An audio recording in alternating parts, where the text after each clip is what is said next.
Olá a todas e todos. O nosso programa de hoje da Agenda Mundo é sobre o conflito na Ucrânia, que já está completando o 8º mês sem que se vislumbre a possibilidade de um acordo de paz. Pelo contrário, a situação apenas se agrava e já se fala na possibilidade de Putin recorrer ao uso de armas nucleares para se contrapor ao armamento sofisticado que a OTAN fornece aos ucranianos. Para conversarmos sobre as causas e consequências do conflito, o programa recebe o historiador Ângelo de Oliveira Segrilo, professor do Departamento de História da Universidade de São Paulo. Ele se graduou pela Southwest Missouri State University dos Estados Unidos, cursou seu mestrado no Instituto Pushkin de Moscou e o doutorado na Universidade Federal Fluminense. O professor Segrilo é especialista em História da Rússia e da ex-União Soviética e autor de diversos livros e artigos sobre o assunto. Aproveito para pedir à audiência que contribua para o canal da TV GGN através do Catarse em catarse.me/jornalggn ou da chave de Pix jornalggn@gmail.com, divulgar o programa nas redes sociais e dar os likes para aumentar a nossa visibilidade. Professor Ângelo, seja muito bem-vindo ao Agenda Mundo. Muito obrigado, Rubem. O prazer é meu, um prazer estar aqui com você e com todos os ouvintes do podcast. Professor, vamos começar pelas sanções econômicas que Estados Unidos e União Europeia impuseram à Rússia. Na parte da energia, o boicote começou com o carvão desde 11 de agosto e deverá incluir também o petróleo bruto a partir de 5 de dezembro e produtos refinados a partir de 1º de fevereiro de 2023. A União Europeia também anunciou planos de eliminar completamente suas importações do gás russo até 2027. Mas com a alta dos preços dos combustíveis, a Rússia conseguiu estabilizar sua economia, enquanto a União Europeia passou a ser bastante afetada. Então veio a ideia de se impor limites de preços sobre os combustíveis exportados pela Rússia, mas esqueceram de combinar com a China e com a Índia. Começaram a ocorrer protestos em várias cidades europeias pelo aumento do custo de vida. E a extrema-direita está capitalizando em cima disso na Alemanha e na França. Professor Ângelo, você vê a possibilidade de países europeus assumirem uma postura mais independente em relação aos Estados Unidos, se a situação se agravar ainda mais em seus países no inverno que se aproxima, ou as atuais lideranças estão totalmente submissas a Washington? A relação entre Estados Unidos e os países europeus, né, na sua ligação, principalmente em relação à OTAN, sempre foi assimétrica, né? No início, a OTAN foi criada logo depois da Segunda Guerra Mundial, numa situação em que os países europeus estavam destroçados, né, e os Estados Unidos bombando, né? Então, teve essa assimetria. Depois, os países europeus foram se recuperando, alguns governantes europeus mantinham uma certa autonomia, né? Peguemos o grande exemplo do general de Gaulle, né? Que resolveu manter sua própria força nuclear dentro da OTAN. E a coisa foi se equilibrando um pouco mais, mas sempre com os Estados Unidos mais fortes, principalmente que na parte militar ele continuava sendo mais forte, né? Apesar de que na economia a coisa ficou um pouco mais paritária com o tempo. Em relação ao conflito atual, a relação dos Estados Unidos e da Europa, dentro, novamente pegando o gancho da OTAN, né, como fio condutor, estava um pouco estremecida na época do Trump, né, que teve um relacionamento algo estranho entre os dois, mas a guerra da Ucrânia acabou levando a uma reaproximação dos dois lados. Então, num primeiro momento, uma resposta muito uníssona da grande maioria, né, com algumas diferenciações. A Alemanha um pouco mais reticente na questão energética, a Hungria, desde o início, também mais reticente nisso, mas na parte, vamos dizer, bélica, né, uma coisa mais uníssona. Agora, eu acho que pode começar a haver frestas entre eles, principalmente à medida, como você colocou, que chega o inverno, e aí a necessidade energética vai se tornar urgente. E alguns países têm grande dependência, né, do gás, alguns até do petróleo russo, e talvez mesmo que os governos estejam dispostos a bancar o tipo de união que tem atualmente, de apoio à Ucrânia integral, inclusive nesse território das sanções, né, com exceção principalmente da Hungria, né, mesmo a Alemanha agora entrou forte nessa questão das sanções, talvez a influência de baixo do povo, essas manifestações que já estão ocorrendo em relação à inflação, né, ao aumento do custo de vida, a dificuldade de pagar a conta da energia, podem forçar os governos a terem que pensarem numa outra estratégia. Então, nesse sentido, eu acho que o inverno vai ser um momento de viragem em relação a isso. E eu acho que as pressões, mais do que dos próprios governos, talvez venham de baixo. Certo. Bom, os gasodutos Nord Stream 1 e 2, que poderiam fornecer gás russo para a Europa, foram sabotados em 26 de setembro. Aí começaram especulações na mídia do Ocidente de que a própria Rússia fora responsável. Poucas vozes que contestavam essa versão conseguiram se fazer ouvir. O professor norte-americano Jeffrey Sachs teve sua entrevista interrompida no canal de TV a cabo Bloomberg quando disse acreditar que os Estados Unidos foram responsáveis pela sabotagem, talvez com a participação da Polônia. Ângelo, como você considera essa possibilidade que os Estados Unidos tenham sido realmente os responsáveis pela sabotagem de gasodutos? Lembrando ainda que o presidente Biden havia declarado, dias antes da invasão russa, que se a Rússia entrasse na Ucrânia, ele iria dar cabo do gasoduto Nord Stream 2. Olha, existe aquele truísmo, né, de que a primeira vítima na guerra é a verdade, né? E aí nós temos versões dos dois lados e aí fica difícil você averiguar, né, o que realmente é verdade muitas vezes, porque precisa você ter uma investigação independente. Há uma possibilidade, sim, pela lógica de que tenha sido os Estados Unidos, apesar de que alguém pode estranhar, mas os Estados Unidos afetariam algo que, em princípio, pode ser benéfico aos europeus, garantir um fornecimento energético. Por outro lado, os Estados Unidos têm interesse de que a Europa deixe de depender energeticamente da Rússia, e isso já vem bem antes do conflito, né? O Trump batia muito nessa tecla, né? E outros líderes europeus também apontavam para o perigo de uma dependência muito grande, né? E essa discussão já vem, inclusive, do tempo da União Soviética, né? Da construção do primeiro oleoduto, né? O Druzhba, e havia aquele receio de que ficassem dependentes do inimigo, né? Na época da União Soviética. E isso vem até hoje. Então, nós não sabemos, porque existem várias versões, né, do que acontece. E, assim, pessoalmente, eu não tenho informações de dentro que possam afirmar uma coisa e outra, mas pode ser, por incrível que pareça, de todos os lados, todos os lados têm alguma forma de interesse em fazer pressão nessa questão energética. Tem, inclusive, né, um ex-senador norte-americano, republicano, Richard Black, né, que ele considera, né, que os Estados Unidos estaria realmente envolvido nisso e que a motivação seria não deixar uma porta de saída para a Europa, né? Caso os protestos crescessem muito lá, que a Europa não teria como retroceder, porque já não teria mais a gasodutos funcionando, né? Bom, uma outra hipótese no campo norte-americano, né, de um ex-político, né, uma certa influência ainda, né, acredito. Né? Eu acho que é mais ou menos dentro desse recorte também, uma outra vertente, dentro desse recorte de tentar diminuir a dependência europeia do gás, antigamente soviético, agora russa, né? E na guerra, como eu falei, a gente é difícil, a gente só vai saber a verdade daqui a alguns anos, com muita investigação, se soubermos, né? Bom, aí veio o atentado na ponte que liga a Rússia e a Crimeia. E a reação do Putin foi voltar a lançar mísseis contra Kiev e também em várias outras cidades da Ucrânia, atingindo inclusive alvos civis. Os relatos são de que a infraestrutura da rede de energia foi bastante danificada, ao ponto de que a Ucrânia vai parar de fornecer energia elétrica para a Europa. O Putin vinha até então sendo relativamente comedido nos ataques para minimizar as mortes civis. Mas como é que você analisa essa nova situação?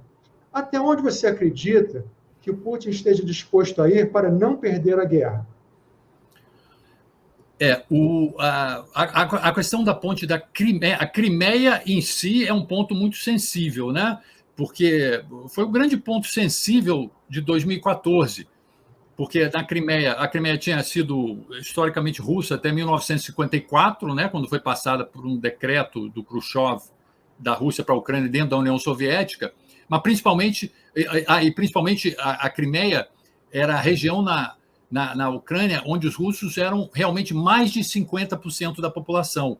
Era a única região da Ucrânia em que os russos eram maioria, né? Então, era muito fortemente russa.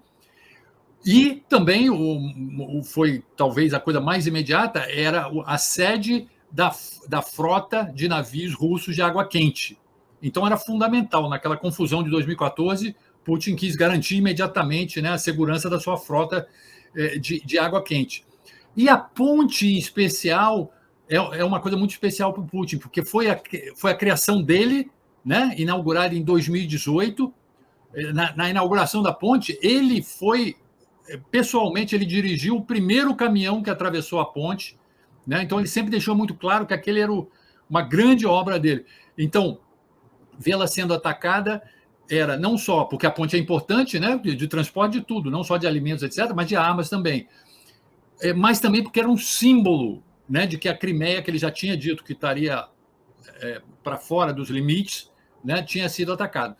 E, com isso, houve uma escalada, né, que pode ser perigosa, e aí o conflito pode até se generalizar, que ele deixou entender que podem ser usadas armas nucleares, né?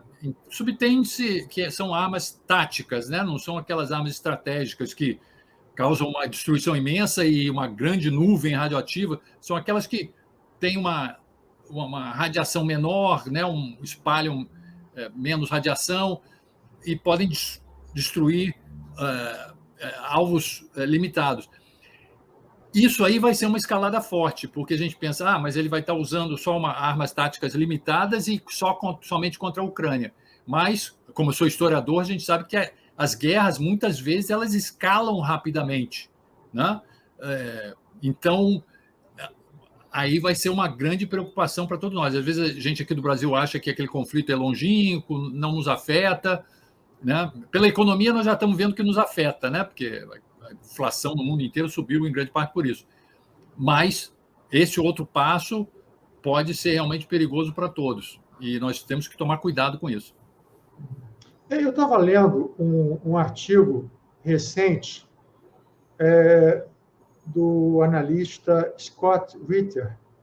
Ele foi oficial de inteligência da Marinha norte-americana, com atuação na antiga União Soviética, no Iraque e também no Golfo Pérsico.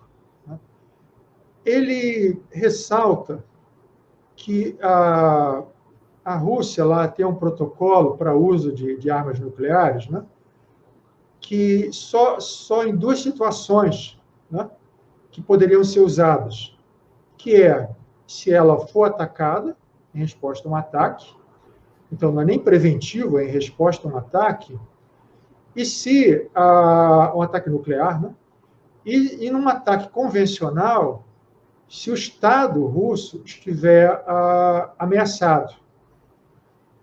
E ele considera que, nesse caso das províncias ocupadas, não se enquadra nisso. Então, que a Rússia não seria intenção do Putin, apesar de ele ter dito aquilo, né? Agora, e que os Estados Unidos já teria, segundo ele, aliás, segundo o Newsweek, né, eu não vi o original, né, mas ele cita a Newsweek, de que os Estados Unidos, acho que foi aquele Jack Sullivan, né, aquele conselheiro presidencial, teria avisado que haveria uma retaliação, né, se eles acreditassem que haveria o ataque nuclear. Quer dizer, nem esperariam, né? E haveria não seria uma retaliação, seria preventivo, né? E seria um ataque seria um ataque convencional direcionado para vamos dizer, para a direção, quer dizer, para a chefia, quer dizer, dando a entender que seria atacado o Kremlin, né? O próprio tentaria eliminar o Putin, né? Bom, Isso aí eu não tive acesso ao artigo original, mas estou só reproduzindo o que eu li nesse artigo do Scott Ritter. Esses são diversos cenários, né? Cenários possíveis até. Nós pensamos que alguns cenários são fantásticos, mas, novamente, falando como historiador, guerras começaram de maneira... Às vezes, quando ninguém realmente queria, né? Que estavam blefando e, de alguma maneira, a guerra escalou. A Primeira Guerra Mundial foi mais ou menos assim. Uma coisa que todos achavam que era uma coisa localizada lá dos Balcãs, aqueles países pequenos, etc. De repente, todo mundo estava, né, numa guerra, morreram 10 a 12 milhões de pessoas. Eu acho que a retórica, nós temos que tomar cuidado com a retórica, não no sentido de descontar, de achar que são apenas blefe, porque a retórica é parte da dissuasão, né? Isso era muito claro na época da Segunda Guerra, da Guerra Fria, né? do mundo bipolar, em que a dissuasão nuclear, né? As armas nucleares, elas não iriam ser usadas, né? Porque usadas poderiam causar uma catástrofe. Mas a retórica, muitas vezes, era forte, no sentido de tentar dissuadir o outro lado de ousar alguma coisa nessa direção, né? Tipo, usar armas nucleares táticas, por exemplo, né? E vinha logo uma retórica de que a coisa poderia escalar para as outras. Então, eu acho que nesse momento está havendo uma guerra de retóricas, e essa guerra de retóricas ela é parte desse arsenal de dissuasão retórico também, né? Porque a dissuasão, quando ela funciona bem, como funcionou na época da Guerra Fria, você não tem uma dissuasão realmente militar. As armas nucleares não foram usadas, né? Foi uma guerra de retórica, de ameaças de lá e para cá, e que ninguém ousou utilizá-la. Então, nós estamos tateando aí, e está realmente todo mundo tateando, porque é um mundo novo, o mundo bipolar, a Guerra Fria já acabou, nós estamos num outro contexto, mas estamos ainda com guerras nucleares aqui. Com armas nucleares aqui. Então, como é que isso vai funcionar nesse novo contexto? Nós ainda não sabemos. Estão todos tateando. A retórica, como eu falei, é parte da dissuasão. Ela não deve ser descontada como um mero blefe, não. Temos que ter cuidado, e estamos todos tateando, inclusive esses que estão utilizando a retórica. Bem, a Rússia promoveu um referendo nas 4 províncias parcialmente ocupadas por suas tropas: Donetsk, Luhansk, que constitui o Donbass, Kherson e Zaporíjia. Em todas elas, o resultado foi de mais de 95% favorável à anexação pela Rússia. O ex-embaixador britânico Craig Murray, defensor da independência da Escócia e forte crítico da expansão da OTAN, considera que o referendo não seguiu nem de perto as recomendações internacionais para se promover esse tipo de consulta. Além disso, ele cita dados do censo de 2001 na Ucrânia, que é o mais recente, para questionar a suposta maioria de cidadãos de origem russa em Donetsk e Luhansk, e, com isso, o próprio resultado do referendo. Segundo esse censo, a percentagem de ucranianos em 2001 era de 56,9% e de russos 38,2%. Em Luhansk, 58% de ucranianos e 39% de russos. Em Kherson, 82% de ucranianos e 14,1% de russos. Em Zaporíjia, ucranianos 70,8% e russos 24,7%. Ângelo, o referendo foi criticado em todo o Ocidente, mas eu não vi nenhuma outra referência a esses dados que contestam a existência de uma maioria expressiva de cidadãos de origem russa no Donbass. Pelo contrário, ao que tudo indica, a maioria seria de ucranianos.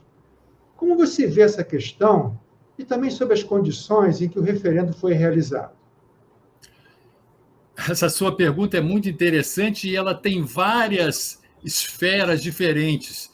Primeiro de tudo, para esclarecer aqui o nosso público brasileiro, nesses números aí, quando você fala russos e ucranianos, nós temos que explicar que a Ucrânia é um Estado multinacional, né? Nos Estados-nação do Ocidente, a nacionalidade de uma pessoa é determinada pelo chamado ius soli, direito do solo. Nasceu no Brasil, é brasileiro, né? E há uma identidade, então, entre cidadania e nacionalidade. Todo mundo aqui vira um liquidificador, né? Brasileiro. Nesses estados multinacionais, a nacionalidade não tem nada a ver com o local que a pessoa nasce e é determinada pelo chamado ius sanguinis, direito do sangue. Ou seja, a sua nacionalidade é a nacionalidade do seu pai ou da sua mãe. Então, isso cria os chamados estados multinacionais. Eterniza as diferenças que aqui a gente chama de étnicas, mas que lá são chamadas de nacionais, são nacionalidades diferentes. É um estado com muitas nações diferentes. Então, essas pessoas que você citou, você falou russo, ucraniano, todos eles são ucranianos. Em russo e ucraniano tem duas palavras para russo e ucraniano. Em russo, por exemplo, que é a língua que eu conheço mais, Rassianin, que é o cidadão da Rússia, qualquer um que nasce na Rússia. E Ruski é o russo étnico, aquele que é de pai ou mãe russa. Então, um checheno, por exemplo, ele é um Rassianin, um cidadão da Rússia como todos, mas ele não é Ruski, não é um russo étnico. Ele é um checheno étnico. Né? Você tem um estado com mais de 100 nacionalidades lá dentro. Então, você falou russo, ucranianos ali, todos são ucranianos nesse sentido da cidadania. Né? Mas é cidadão ucraniano de diferentes nacionalidades. Né? Você pega, por exemplo, o presidente passado, Piotr Poroshenko, da Ucrânia, era um cidadão ucraniano de nacionalidade ucraniana, certo? Se você pegar o presidente atual, o Zelensky, ele não é um cidadão ucraniano de nacionalidade ucraniana. Ele é um cidadão ucraniano de nacionalidade judaica, que é uma outra, os judeus formam uma outra nacionalidade lá. Tem mais de 100 diferentes. Né? E o presidente que era até 2014, que foi derrubado, era um cidadão ucraniano de nacionalidade russa. Nós diríamos aqui de etnia russa, né? Mas esse nome etnia não dá a carga da seriedade da coisa. É um Estado com muitas nações diferentes. E aí, qual é a lealdade principal? É a sua cidadania ou a sua nação, a sua nacionalidade? As respostas variam. Existem cidadãos ucranianos de nacionalidade russa que, eu acho que são minoria, né? Que defendem mais a Ucrânia contra a Rússia, e uma grande maioria que são cidadãos ucranianos, mas se sentem mais ligados à nação russa. Né? Por isso que o Putin diz que ele se sente no direito e no dever de defender a nação russa onde quer que ela esteja, dentro ou fora da Rússia. O que complica, a gente não tem essa complicação aqui no Brasil. Né? Então, isso eterniza as diferenças étnicas e dá um complicador. E, realmente, seus dados estão certos. É o único, é como no Brasil, né? Nós não tivemos censo em 2020, nós estamos fazendo análises, por exemplo, pesquisa de opinião com dados de 2010 que estão ultrapassados, né? Então as pesquisas de opinião não estão batendo muito. Então, só para simplificar o público, só havia uma região na Ucrânia que os cidadãos ucranianos de nacionalidade russa eram maioria. Era na Crimeia, era mais ou menos 58% da população. Nessas outras repúblicas separatistas havia muitos russos, mas eles nunca eram 50%. Né? No Luhansk e Donetsk era quase 40%, mas era menos 50%. Né? E agora Kherson e Zaporizhia é menos ainda, é tipo 15%, 19%. E agora, o problema é que de 2001 para cá, principalmente depois de 2014, houve muitos deslocamentos. Na guerra, então, agora houve muitos deslocamentos. Então, esses referendos, obviamente, eles não são legítimos. Primeiro que são feitos por uma força invasora. E as condições totalmente improvisadas, e não tem. Agora, por incrível que pareça, podem estar certos, porque sob clima de guerra, ninguém vai se decidir a ir lá e votar contra, com medo. Né? E, além disso, muitos ucranianos podem ter fugido, ou, mais complicado ainda, o Estado ucraniano disse para não votarem, boicotarem, os cidadãos ucranianos boicotarem o referendo. Então, quem votou, provavelmente a maioria era cidadão ucraniano de nacionalidade russa, né?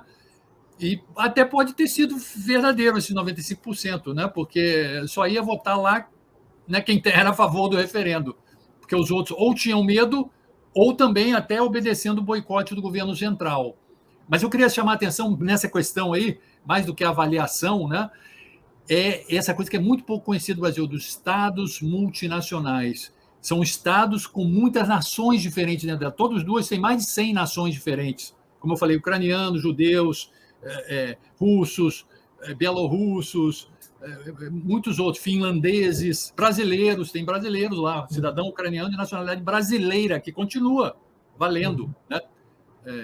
Até 97, no passaporte tinha tanto a cidadania quanto a nacionalidade.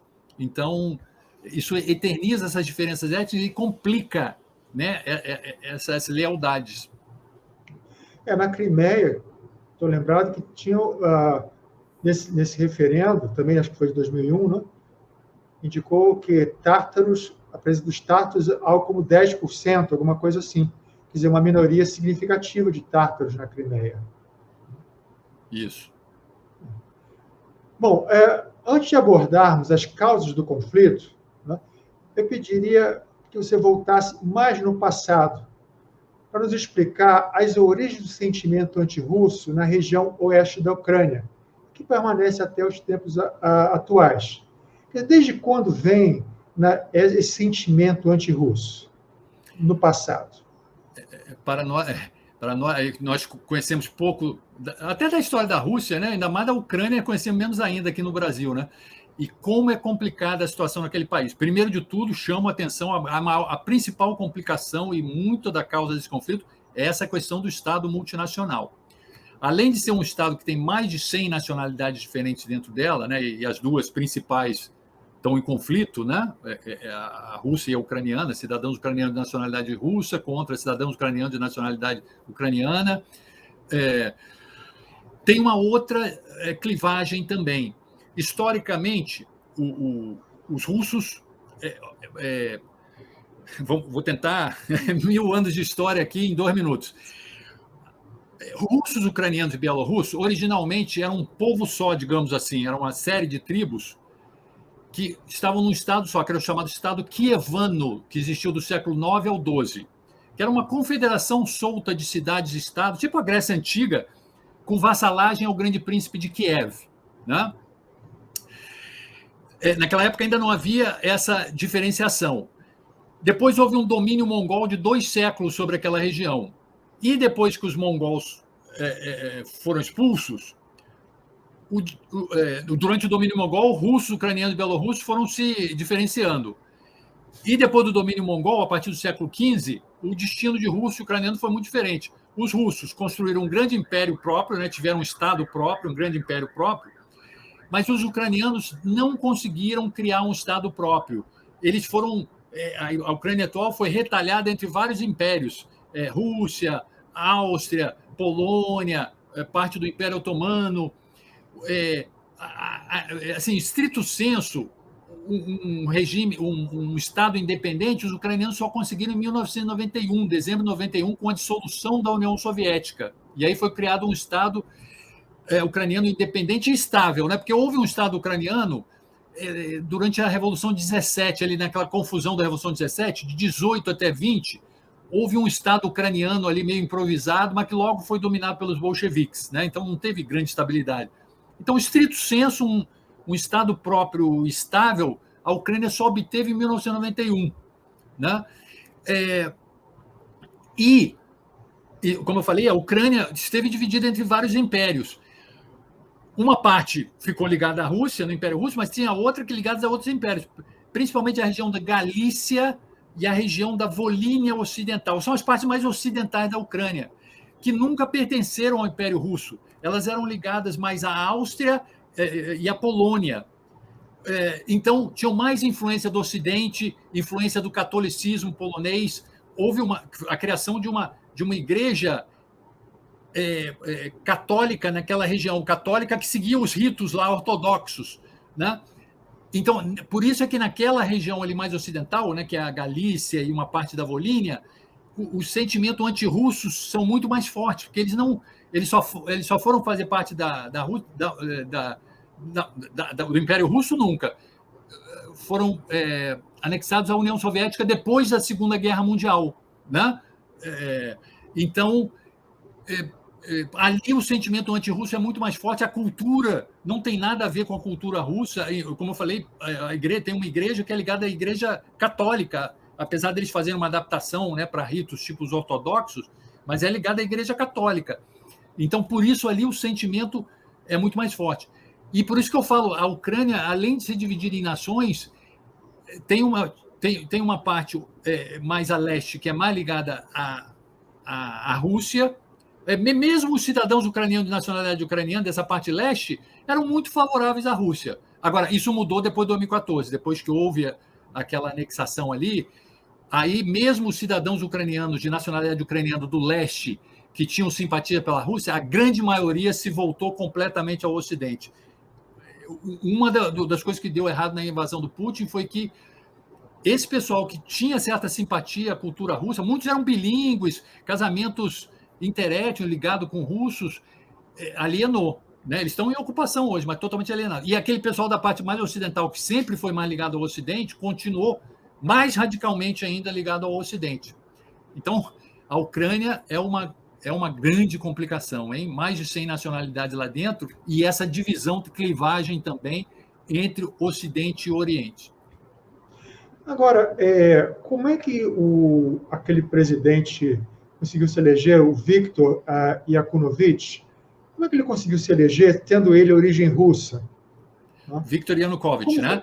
Ele foi presidente até 2014, né, que foi derrubado naquela Revolução Popular. A gente vai ver isso em seguida. Mas como é que ele conseguiu votos, então, desse pessoal do Ocidente, do Oeste, né? Que eu suponho que não teriam votado nele? Como foi essa divisão? Vocês têm essas informações? Mas é o que eu estou falando. Uma grande parte da Ucrânia, né, principalmente a do leste, mas não só a do leste, né? Depois da Segunda Guerra Mundial, inclusive a parte ocidental esteve ligada, né, foi anexada à União Soviética. Então tiveram uma relação. Quando houve, quem acompanhou isso muito bem, né, você deve ter acompanhado também lá, né, acabou a União Soviética, nos anos 90, na época do Yeltsin, a relação entre Ucrânia e Rússia era relativamente boa. Tanto que a Ucrânia desistiu das armas nucleares, né, em 94, com um acordo, né, de que a Rússia, os Estados Unidos, a Inglaterra, etc., iam proteger a sua integridade, porque eles achavam que era uma nova era, a relação seria boa. Muitos ucranianos falam russo, né? Como eu falei, eles são uma família que estão brigando entre si lá atrás, eles têm uma origem comum. Então, tinha muitas proximidades, muitos casamentos mistos, russos, ucranianos, étnicos. Então, nos anos 90, não tinha essa animosidade toda. Existiam alguns nacionalistas aqui e ali, dos dois lados, nacionalista russo, meio imperialistas, principalmente em relação à Crimeia, que queriam de volta, né? E nacionalistas ucranianos, né? Alguns radicais de direita, inclusive grupos neonazistas lá também, né? Que também não vão fazer o exagero, né, que o Putin tenta fazer numa propaganda de guerra, dizer que são a maioria da população. Não são a maioria da população, mas eram grupos minoritários e vocais, né? Alguns ligados até a grupos neonazistas mesmo, que aí... ou seja, nos anos 90, esses grupos neonazistas começaram a crescer ali nos anos 90, mas eram grupos minoritários, assim como tinha grupos nacionalistas na Rússia, também meio imperialistas. Mas eram minoritários, tinha uma boa relação. Mas aí, em 2014, aí houve um rompimento forte, né? Aí o país rachou, porque derrubaram aquele presidente, que era cidadão ucraniano de nacionalidade russa, né? E ele conseguiu chegar ao poder, não sei se eu respondi lá na pergunta, porque não tinha uma animosidade. Lembra, são todos cidadãos ucranianos, são ucranianos, não são russos, nesse sentido. É que eu falei, em russo e ucraniano tem duas palavras para russo e ucraniano. Um é cidadania, o outro é nacionalidade. E era um cidadão ucraniano e muitos achavam que era boa a relação, etc. E quando ele foi derrubado, aí rachou em linhas étnicas o país. Alguns acharam que foi certo porque ele estava querendo dar para trás nos acordos com a União Europeia. Deixa eu só interromper você para fazer nossos comerciais. Tá? Ok. Bom, conforme nos aproximamos do final do programa, aproveito para pedir novamente à audiência que contribua para o canal da TV GGN através do Catarse ou da chave de Pix, jornalggn@gmail.com, divulgar o programa nas redes sociais e dar os likes para aumentar a nossa visibilidade. Bom, então, para você poder ir adiante agora, então, em 2014, ocorreu o que ficou conhecido no Ocidente como Revolução Maidan, quando foi afastado o presidente Viktor Yanukovych, eleito democraticamente em 2010. A outra versão é que se tratou de um golpe. promovido pelos Estados Unidos. Anjo, você poderia descrever o que ocorreu desde Maidan até a entrada das tropas russas na Ucrânia e o papel que os Estados Unidos tiveram em tudo isso? Pode ser uma resposta um pouco longa, fique à vontade, porque o período de tempo é longo. Né? Só para completar aquela... Então, quando houve esse... alguns falam revolução popular, né? Outros falam golpe, né? Assim como aqui a gente teve aqui a questão da Dilma, né? Que uns falam que foi impeachment, outros falam que foi golpe. Lá também dividiu. Muitos cidadãos ucranianos de nacionalidade ucraniana aceitaram a derrubada, dizendo que ele estava tirando do caminho do Ocidente, que já tinha sido acordado antes, tentando passar para a Rússia, mas os cidadãos ucranianos de nacionalidade russa não aceitaram a derrubada de um presidente legitimamente eleito. Então, o país está em guerra civil desde então. Houve essa divisão em linhas étnicas, né? E em relação ao papel dos Estados Unidos, o papel dos Estados Unidos foi em vários níveis, né? Primeiro, quando eu falo que uma parte é ligada ao Ocidente e foi se ligando mais ao Ocidente ao longo dos anos 2000 e principalmente depois de 2014, então houve essa divisão radical, né? E aí separou em quem é ligado ao Ocidente e quem é ligado à Rússia, muito radicalmente. E os Estados Unidos tem um papel muito forte nisso, né? Tanto pelo chamado soft power, né? Porque existem muitas, até ONGs, né? na Ucrânia, etc., que levam valores dos Estados Unidos, questão de democracia, etc., etc., né? E influenciam muito por aí, ONGs que trabalham num papel legítimo, né?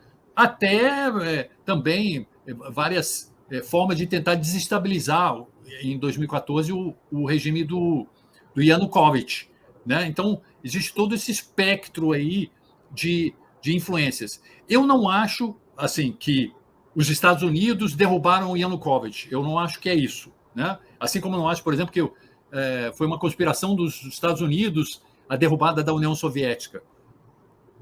Eu estava lá nessa época, eu fazia meu mestrado lá no Instituto Pushkin de Moscou, né? E o movimento começou dos próprios russos, né? É claro que os americanos podem ter influenciado depois e tentaram influenciar, e certamente, né? Tanto através do chamado soft power, etc., ONGs, etc., até provavelmente ter feito outro tipo de coisa. Mas eu acho que o grosso foi pelos cidadãos russos daquela época. E também na Ucrânia, em 2014, foi um movimento que teve participação das massas ucranianas, né? E aí, todos os dois lados... Eu acho que o que está acontecendo na Ucrânia é o seguinte, é um país trágico, inclusive, de destino trágico, um país pequeno, entre aspas, porque, na verdade, ele não é pequeno, que está entre dois grandes, né? Dois grandes, Estados Unidos, OTAN, dois grandes imperialismos, na verdade, expansivos os dois, Estados Unidos e OTAN e Rússia. Né? A Rússia tentando recobrar o seu papel de grande potência, né? Principalmente sob Putin, etc. E nisso aí a Ucrânia está sendo literalmente dilacerada. E, como eu coloquei, a tragédia é porque a Ucrânia também é dividida internamente. Ela não é muito homogênea para dar uma resposta, assumir claramente um dos lados. Como eu falei, ela é dividida em termos de nacionalidade, de etnia, e dividida também na sua parte leste mais ligada à Rússia e essa parte oeste mais ligada ao Ocidente. Daí muito da tragédia, não é só um pequeno sendo afogado por dois grandões. Ela mesma está dividida em si, né? Dentro de si.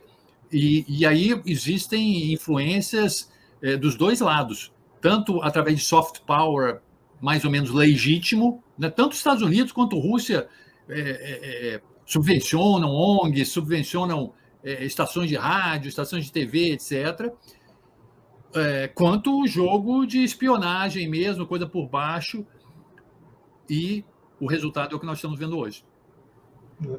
Bom, em 2014, eu não sei que função que essa senhora tinha na ocasião, aquela Victoria Nuland, né? E dizem que ela foi lá exatamente na Ucrânia tentar agitar lá a situação, né? Bom, e a questão dos acordos de Minsk? Porque já estava chegando a um acordo, e aí, inclusive, foi o Poroshenko que aceitou, não foi isso? E aí o presidente Zelensky voltou atrás. Uhum. Né? E aí se diz que os Estados Unidos é que teria influenciado. Você tem mais alguma informação sobre isso? Você gostaria de comentar? Os acordos, uma outra explicação sobre a Ucrânia, né? A Ucrânia, ela não é um Estado, uma federação. Ela é o Estado que chama Estado unitário, né? É tipo a França, a Áustria. Os governadores regionais não são eleitos pelas populações regionais, tipo aqui no Brasil, né? Os habitantes do Rio de Janeiro elegem o governador do Rio de Janeiro. Não, eles são indicados pelo governo central, né? E tem que ter as assembleias locais têm que sancionar. Então, são estados centralizados, são estados unitários. E, com aquela confusão de 2014, os cidadãos ucranianos de nacionalidade russa, né, principalmente ali do leste, né, da Ucrânia, com toda aquela guerra que houve em 2014, etc., os acordos de Minsk propunham uma das coisas, além do cessar-fogo, que acabava não acontecendo, com violações dos dois lados, propunham também que, e essa é a grande reclamação da Rússia, que houvesse uma autonomia, de alguma certa maneira, para aquelas regiões de língua russa, né? Facilitar o uso da língua russa e também que eles pudessem eleger os seus representantes. Os acordos de Minsk foram feitos, mas depois houve violações dos dois lados, né? Acabou, era para ter um cessar-fogo, mas havia violação dos dois lados, ou seja, os acordos de Minsk não foram implementados, né? Foram para a lixeira. Então, e aí, novamente, eu acho que não há um lado só errado, todos os dois. Houve violações dos dois lados e provocações dos dois lados, e o acordo de Minsk seria, talvez, uma possibilidade de manter junto a Ucrânia, foram para o beleléu, né?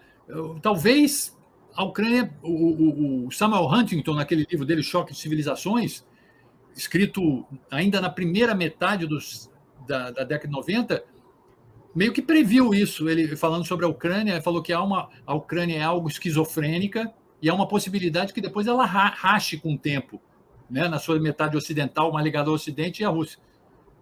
De repente ele estava certo, né? Acho que ele estava pensando de outras maneiras, mas na prática é o que está acontecendo. É um destino um pouco trágico da Ucrânia. Tem sempre essa questão da expansão da OTAN, né? Que foi gradualmente, né, avançando na direção leste, né? Ocupando antigas regiões que estavam ligadas faziam parte da antiga União Soviética, até chegar à fronteira, né? E isso, né, os Estados Unidos se mostraram irredutíveis, né, em aceitar, né, em concordar com as restrições da Rússia, né? Então, parece que isso aí não tem como descartar, né, que pelo menos no meu modo de ver, né, que a crise atual está muito ligada à expansão da OTAN. Tá? Aí eu ia fazer um comentário também, que eu acompanhei, procurei entrar no site esqueci como é que chama o grupo que monitorava o cessar-fogo. A sigla eu esqueci agora.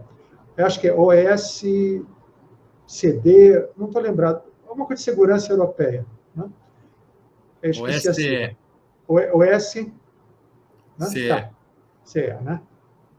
E era difícil saber, né? Deu para perceber que conforme entrou ali, próximo de fevereiro agora, de 2022, que as escaramuças estavam aumentando, explosões, mas ficou difícil identificar, pelo menos eu não consegui, né, saber de que lado, né? Bate um pouco com o que você falou, ficou difícil de saber que lado que estava atacando mais que o outro, né? Pelo menos eu não consegui identificar através dali. Mas se você quiser comentar sobre essa questão do avanço da OTAN, que me parece uma questão importante, né? Que eu acho que vai ser para a gente encerrar, depois se quiser fazer algum outro comentário, né? Fique à vontade para fazer, tá certo? Antes de encerrarmos o programa. Não, a questão da expansão da OTAN é fundamental para entender esse conflito, né? Ela está no cerne das preocupações da Rússia. A Rússia não está assim preocupada tão diretamente com a Ucrânia nesse sentido, apesar de haver preocupações particulares também, né, no sentido da relação com russos étnicos da Ucrânia, mas ela é principalmente relacionada à expansão. A expansão da OTAN é uma coisa que... isso não é só Putin, não. A maioria dos russos não entendem como é que uma aliança, né, da época da Guerra Fria, que foi criada, né, direcionada para resistir à União Soviética.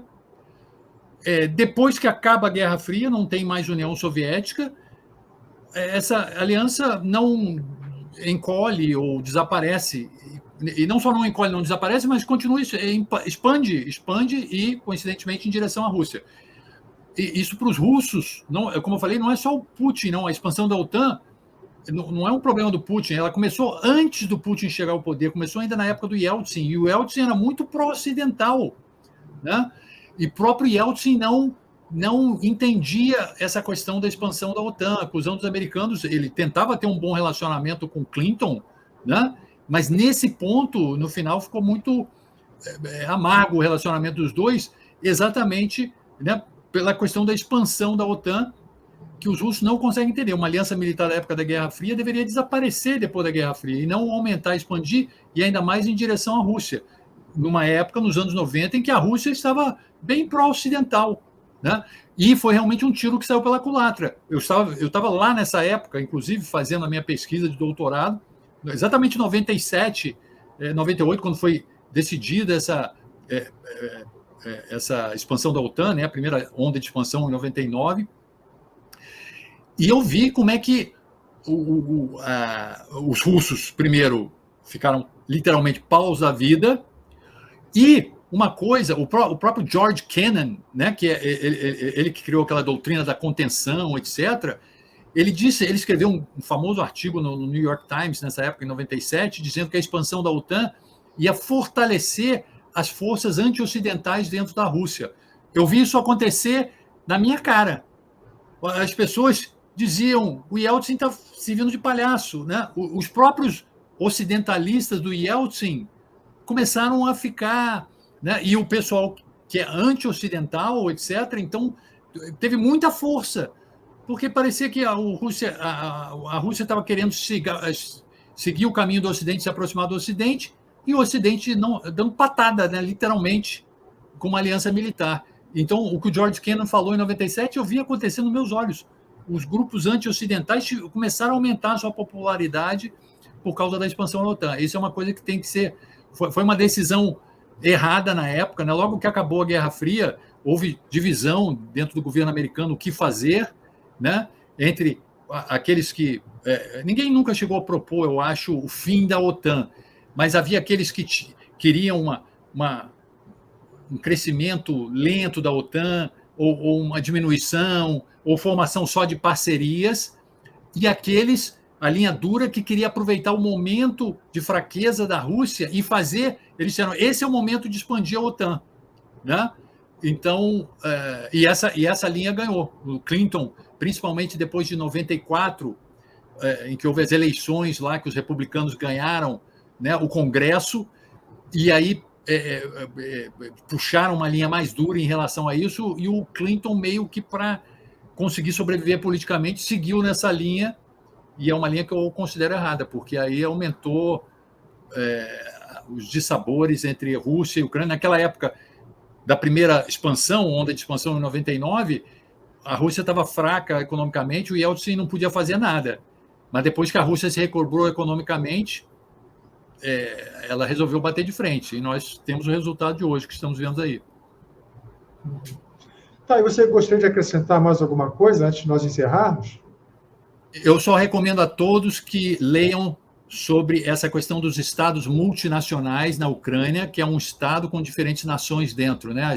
Tanto a Rússia quanto a Ucrânia tem mais de 100 nacionalidades dentro dele, o que cria dinâmicas, lógicas e discussões que são completamente diferentes das que nós temos aqui nos nossos estados-nação do Ocidente.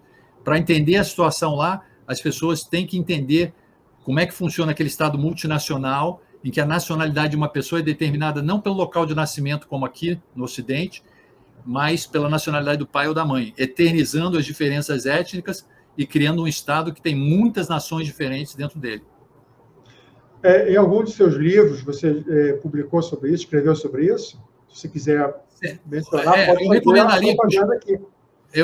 Puxando um pouquinho a brasa para a minha sardinha, para o grande público, eu recomendaria um livro meu chamado Os Russos, que está na coleção Povos e Civilizações da editora Contexto, porque dá uma grande visão geral da história desses países e mostra também os hábitos, dia a dia. Então, é uma mistura da história, que eu faço uma grande visão geral da história, mas também como é a vida no dia a dia desses países. Então, eu recomendaria, para entender isso, começar por essa visão mais geral minha, que é exatamente para o grande público, para ser inteligível para o grande público, que fala exatamente dessas questões todas, Estado multinacional, como funciona, o livro Os Russos, da editora Contexto.